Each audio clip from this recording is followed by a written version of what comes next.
We're in Aphrodisias on a rainy day. Aphrodisias was an important cult center of an Anatolian mother goddess later associated with Aphrodite. It became very important in the Roman imperial period because the Julian family, of which both Julius Caesar and Augustus were members, traced their descent through Venus, the Roman name for Aphrodite. Anyway, it's a wonderful sight when it's not raining, and we are in its theater. Its theater was built by a man named Gaius Julius Zoilius. It's a wonderful rags to riches story. He was a slave of Augustus who rose to a high level after he was freed and the civil service, got very rich, and then came home to his hometown of Aphrodisias and built the front of the theater. Anyway, we've been rained on but not rained out. Unfortunately, the elements have conspired against us. There's something we really wanted to do for you.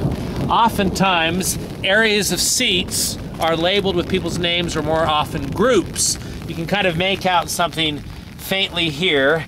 Nu, iota, omicron, upsilon, lambda, upsilon, Neuli. It doesn't mean anything to me immediately. But somewhere in this theater is a section of seats that said something like Theobasoi,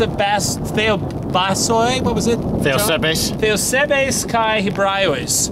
So for the Hebrews, the Jews, and the God-fearers were Gentile sympathizers with Judaism who went to synagogue and worshipped one God but didn't quite make the conversion. It involved a little bit of genital trimming that most people didn't want to do.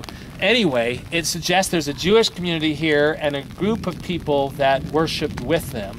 But as I said, with these seats so rainy, we've looked, and the site is closing in 20 minutes, and we've been the only ones here for 2 hours.